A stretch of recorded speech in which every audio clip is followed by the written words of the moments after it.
did your mom and dad do for a living? My mom and dad, of course, you know I'm not from here. Here? My dad was, he was in, when my mom and dad first met, he was in steel construction. And he had an accident. So he had to recreate himself. And he got into the insurance business. So he sold insurance. Lots of memories of him being on the phone in the evening, talking to his, trying to drum up customers. And he really made quite a good business for himself and his family. He got into employing larger businesses like York Barbell, Record Club of America, places like that. So it was interesting. He enjoyed it. He was very service-oriented. Mother, was she? My mother was a registered nurse, worked all my life. There was never a time that she wasn't working. And I think that came into play when my dad had his injury, and was no longer able to, do that original work. And she had her RN, well, not her RN, she had her nursing degree when they were married. But I understand that there was a period of time that she didn't work, but then she was back to work and always working. I was the youngest in the family. So, frankly, two people who were involved in the service work. Yes, And very people-oriented. yes. Was that sort of a career path you sought as you were working your way through high school and ultimately graduate school? Getting involved in social services or service work, was that something you were leaning towards? Well, my interest was psychology, and I had an interest in family therapy because of different dynamics I observed growing up. So, my interest was in people, but how that, I really didn't know all the things that my dad was involved in. Later, I came across things where he was, I knew he was in the Lions Club because we always went to the Christmas parties, and sang jingle bells for Santa to come in. So he was involved in the Lions Club, and he also took me when they would sell Christmas trees, as one of their fundraisers, so I would go and help. But he was involved in professional organizations that I didn't realize until later in terms of insurance. He was also a, why can't I think of it, Shriner. Mason? Mason, he was also in the Masons, yeah. And my mother was an Eastern Star. My mother was really quite active, and I knew the things that she was doing as a nurse. She went back to school for her bachelor's in nursing when I was in school. She also went back to grad school, so I saw her continue her education. She was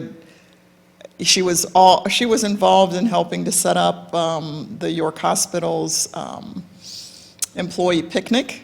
So she was all involved in that. She set up early childbirth classes at the hospital, was involved in that.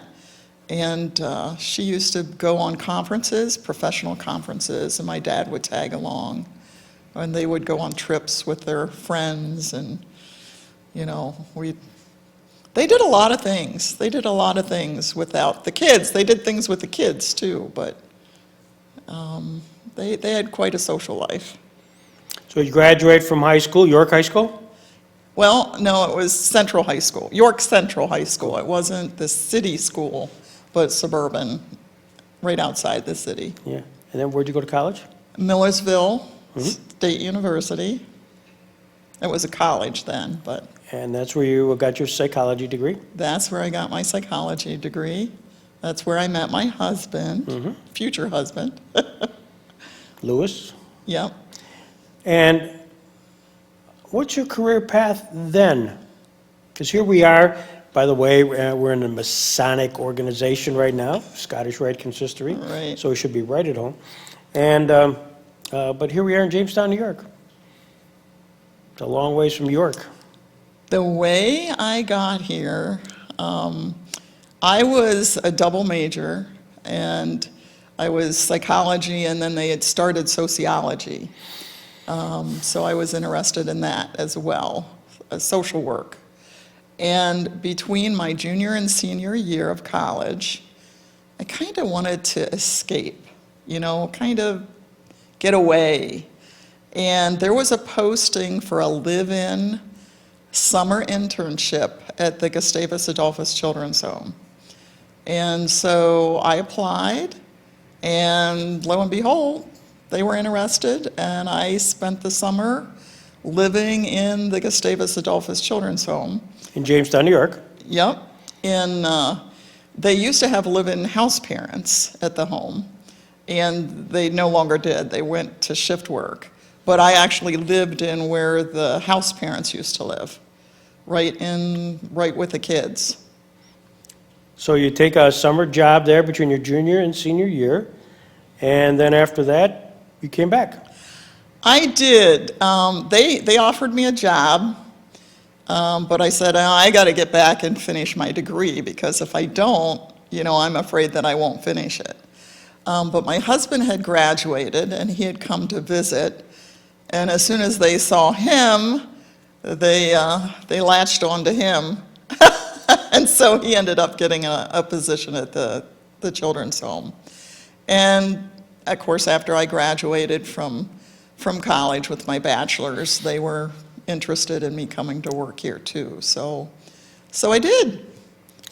Then in 1979, you find your way to another organization. Yes. Yeah. The children's home, when I was an intern, I absolutely loved it. And I think at the time, the kids, I was really not that much older than they were. Plus, I was living where they were living, and it was a very positive experience, because I got to do things with them, take them places, do special things with them. But once I became the only female staff person in an all-male unit, it was different. And I wasn't happy. And people said, well, why don't you check out the Achievement Center? Mm-hmm. And so I did, and loved it. Loved it from the get-go. Just loved working with all the folks in the residences. Everybody, the workshop setting, day treatment was just starting up. And there were still, in the front building of Jones and Gifford, it was still a work center. It was only the third floor in that building that was day treatment at that time. Yeah. So you're a caseworker then and you work for a guy named Bruce Piatz. I did. Give me your impressions of Bruce Piatz. Bruce Piatz was just, how do I explain it? He's a very kind person. He was a good listener.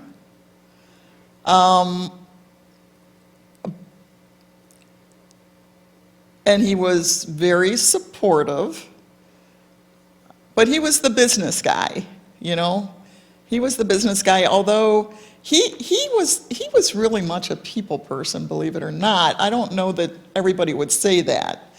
But he always had people in his office, whether it was Joe Navarro from Social Security or different board members or Michael, or, back then, everybody that was administrative, it was kind of a social area. When you walked into the Jones and Gifford building, to the left, left, yeah. were all the administrative offices. And it was kind of a social club in a way. You know, really quite different than today. So among those administrators at those early days in '79, we know that Michael Raymond was the executive director. Who were some of the other kind of administrative people as you went down that turned left and you went down and they had various rooms? Well, you mentioned Lou Lombardo. Right. Okay, he was there. Gary Melquist was there. Finance. He kind of took care of everything financially. And then, of course, there was Michael's office and Kay Neri. And Michael always had an assistant. There was like a bookkeeper, other than Gary, there was a bookkeeper, I believe. Rebecca was there? Well, Rebecca came later. Could be. Yeah, Becky wasn't there right at the beginning Okay. when I started. But there was Cindy Philgate, of course. There was Joe DiCarlo. There was Tom McConnon, Bruce, of course. Yeah. Give me your impressions of Mike Raymond. I mean, Mike was the persona. Yeah, I had very little contact with Michael. Very little contact. But, you heard stories about Michael. Everybody would say how they were at a bar and Michael would ask them if, talk to them and then say, wouldn't you like to come work at the resource center? I wasn't one of those people. And Michael always had a twinkle in his eye, and he was a person that wanted to do things for the folks that came to the center. I mean, one of the wonderful things that he did was he would have that annual trip that people could sign up and go different places. And I actually volunteered. You volunteered, you didn't get any pay, and I remember being responsible for basically the entire Westfield, all the residents at the Westfield home, with a fanny pack, with all their medications, and staying in hotel rooms, and, going to, it was a big amusement park outside of Toronto. But they every year there were trips, and folks loved that. Yeah. Christmas time, he'd dress up like Santa Claus. He liked people to have a good time. You are a caseworker for group home programs, and what's the definition of a residential caseworker? Back then, a caseworker was involved with, obviously, service plans for the individuals that lived in the homes. You were the primary contact with the families outside of the house parents at the home. You were the person, I took people on medical appointments, took care of their Social Security benefits and their other benefits, so was the primary contact with Social Security Administration. You also were involved in the admission process, or very rarely a discharge process.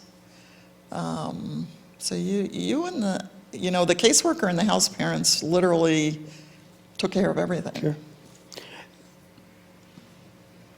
You have house parents, you have homes, and during that time period, there was a terrific growth of homes. And I was always mindful of the community reaction to the resource center. So when you in the late 70s, early 80s, and you go out socially with Lou and So they ask you, where do you work? And you say, I work at the Achievement Center, maybe now the Resource Center, I forget the name when it changed. What was most people's reaction to that? I myself didn't encounter negativity. People knew I enjoyed my work. I would do things like, I would take folks to the JCC swimming, just on my off time. I would, because I truly enjoyed my work.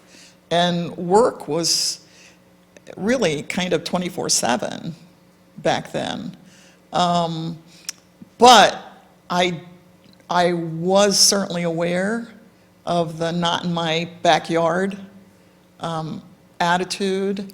I really wasn't asked to participate in those community meetings. So I didn't hear, face to face a lot of the negativity. If we had only known, we would have brought you. Thank God for the Padavan bill. So you worked there for a significant period of time and then became a residential administrator. Was that just morphed into something, or did you seek it out? My whole life at the Resource Center was just really growing with the agency and the agency needs at the time. Yeah. Yeah, so I went from caseworker to assistant administrator to administrator. And at that point, it went from Bruce to Clark Poppleton. Yeah. So, and both of them talked about you in glowing terms. You'll have to watch the movie to hear it. But as residential administrator, now you're on the road a lot more. You're out looking at other locations, maybe to replicate, or did you also find that as we grew exponentially, I mean, numbers of programs with Michael and then subsequently Paul, it just kept coming, new.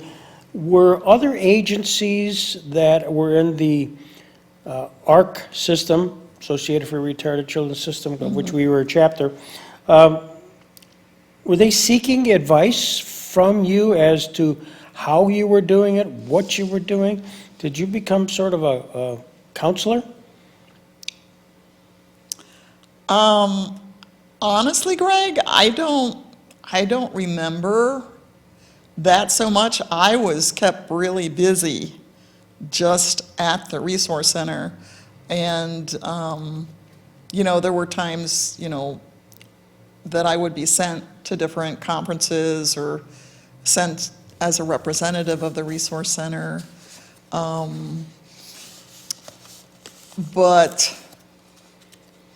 and I would go and promote higher wages for direct care staff and, improve funding for, our services. But really, a lot of my time, which I thoroughly enjoyed and preferred, was really working with the individuals and the staff, whether it be the house parents or, the residence managers. And I did all the hiring. I literally did all the hiring for all the community residences. I did all the human resource work in terms of disciplinary action. In fact, came up with the, documentation to use. I did all the scheduling. I did all the payroll in terms of the timesheets. I look back and I have no idea how I did it all initially. And then over time, I had support staff that would take over things. But it was literally 24/7 during those 15 years that I was in the residential program. And then it was also supervising the case managers. I did that as well, reviewed all the service plans, reviewed all the employee personnel evaluations.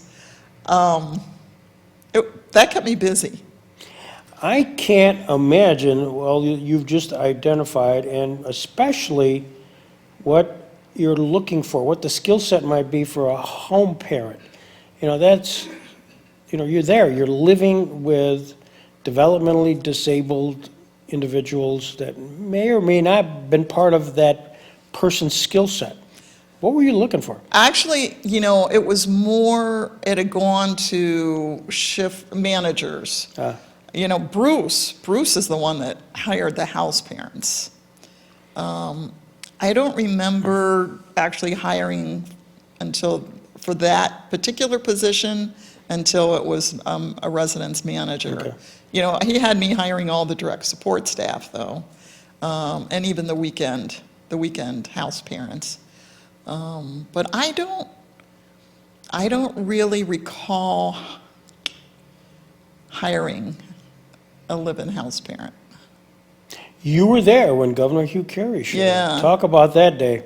That was so exciting. Everybody was excited that the governor was going to be there. And, I was there at Forest Avenue, when they had the shovels and, dug the dirt and started the whole Willow Trace project. Now, we know that happened at Forest Avenue. I remember, I was there. But they used the term Willow Trace Project. Could you define that? I don't really know where the name came from. I don't know if Willow had any connection to Willowbrook or not. Or, of course, one of the sites was on Willow Avenue. So I really don't know where Willow Trace. The Willow Trace was the generic name for all the homes. Right. And of which this particular one was Forest Avenue. Right.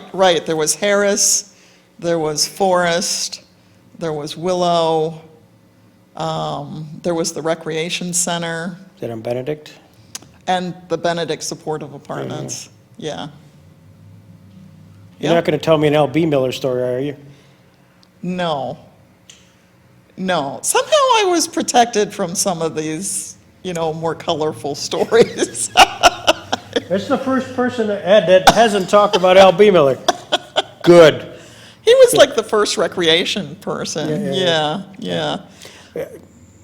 I will not take the time, because I have on the other ones, but other than to say, for all my 35, 40-some years of involvement with the executive director, I never pulled rank except once.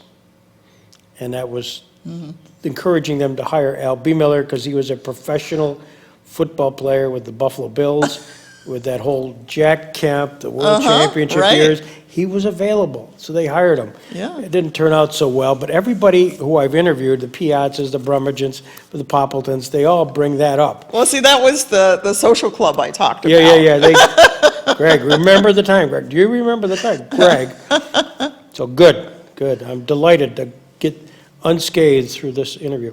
And you mentioned Greg, when we were talking about who was in that office area. I think Greg always maintained his office in the work center, in the back building, Allied Industries. Greg Bender. Yeah, Greg Bender. Yeah, I don't think he was. No, you're right. He kind of liked having his own. He was a manufacturing guy. He didn't want to get caught up in the rest of it. So you then stumbled onto something called Total Quality Management. Did you go to class for that? Did you go elsewhere to learn about TQM? I went to Cummins and went through their Kaizen process. Okay. Also, I went and got some training at JCC in total quality management. It was like a continuing ed, evening class. It was just something I was very interested in. I'm trying to think. I was always reading about it. I know Paul had us all read Thriving on Chaos. I wish I could remember. There were probably more things that I did attend, but a lot of it,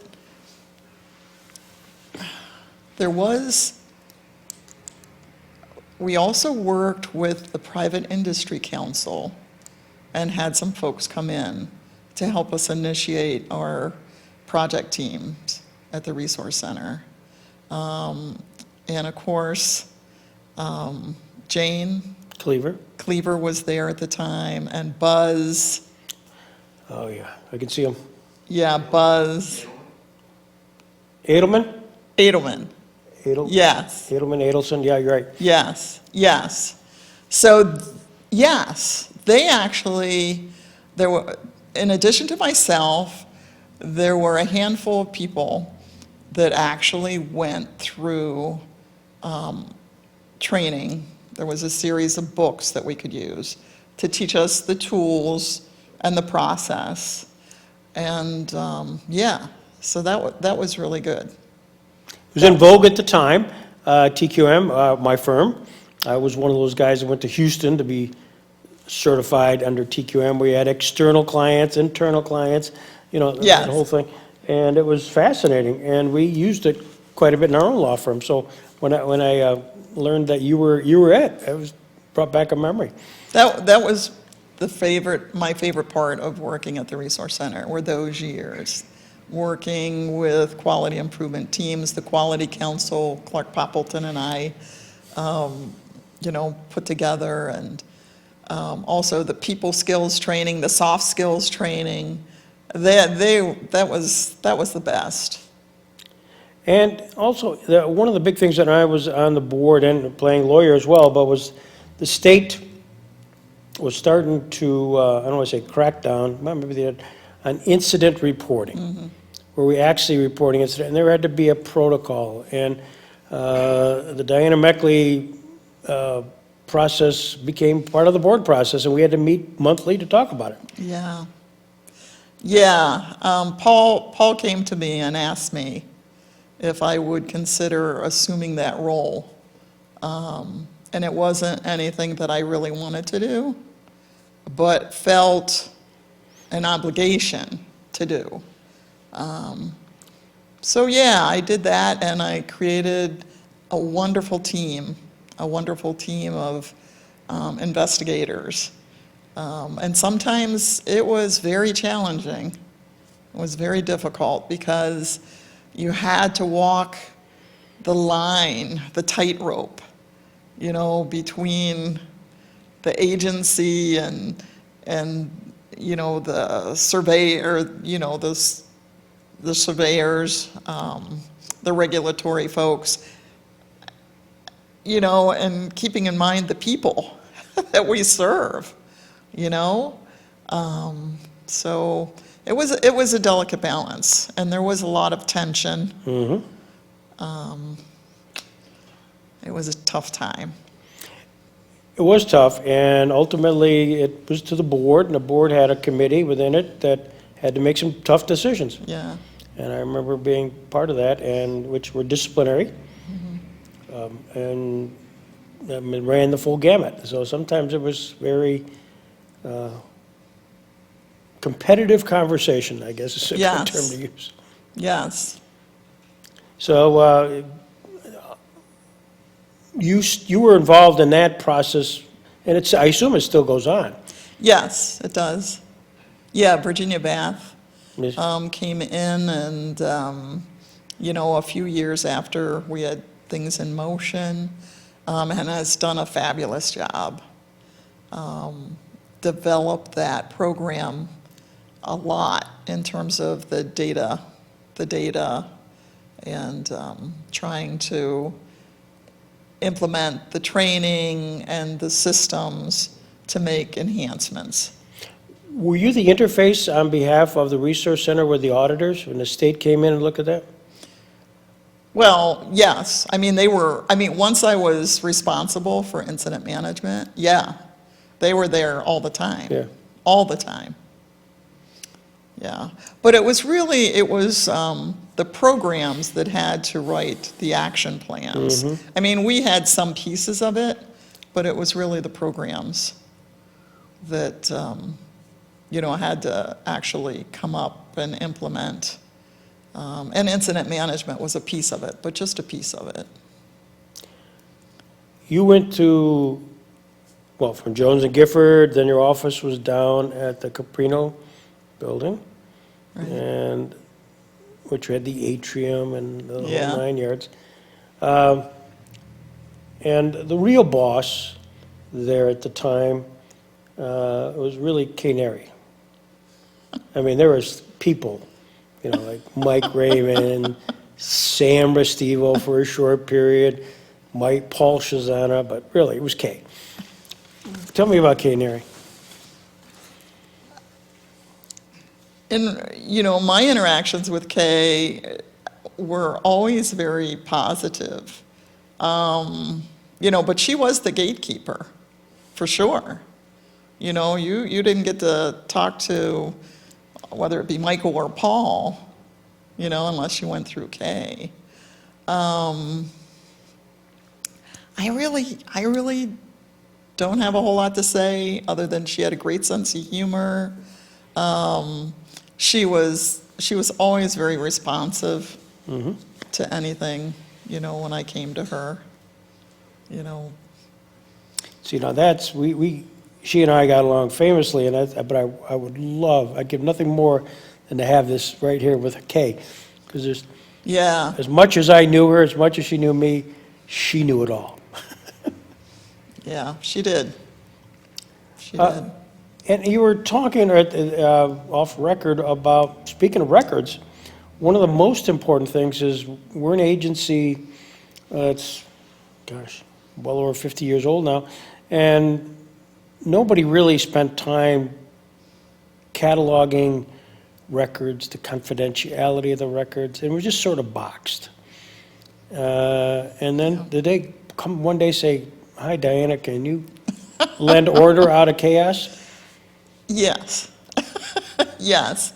I mean, I think it was pretty well known that, incident management, I did it and I felt good about what I did.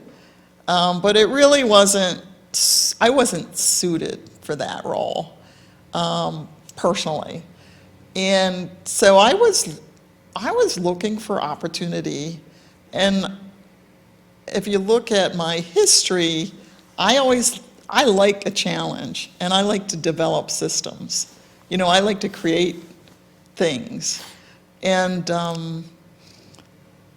it was a need. Once again, it was a need. And so they asked if I would do that. And then I said, yeah, I'll take it on.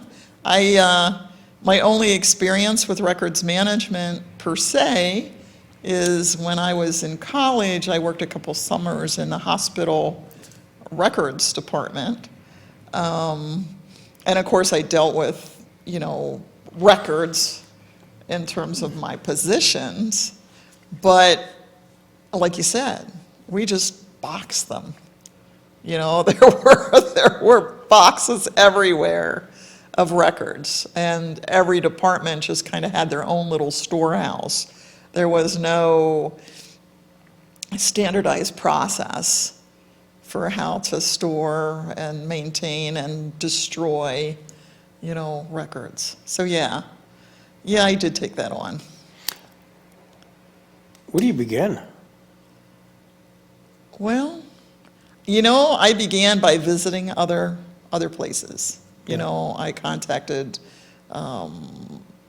OPWDD, I visited West Seneca, I visited some other agencies, looked at their policies and procedures, and then, it's a matter of, putting together a policy and procedure and then meeting with the directors, and we kind of tackled it one program at a time, so to speak. And we also started working with a new agency in town that was scanning records, so that they were easier to search and store without keeping all the paper. So that whole process. But a lot of it was just working with people once again. Yeah. And helping them, take responsibility and identifying the people to take on the responsibility within the program.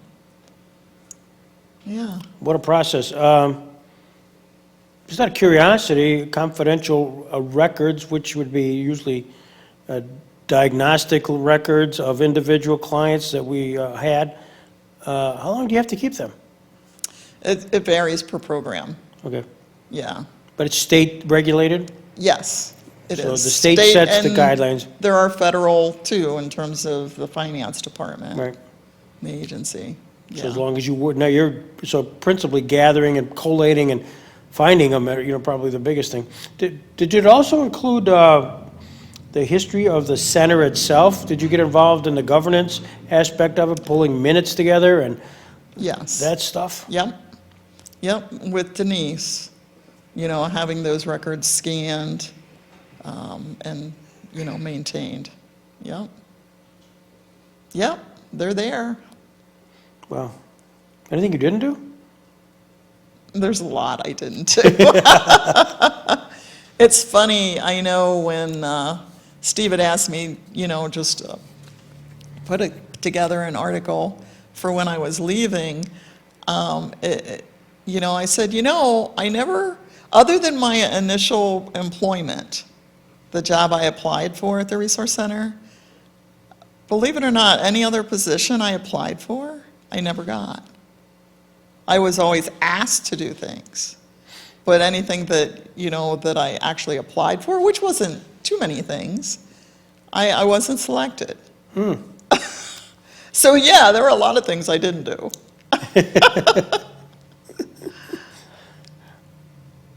What I find remarkable is the number of people we have or will interview who stayed as long as they did.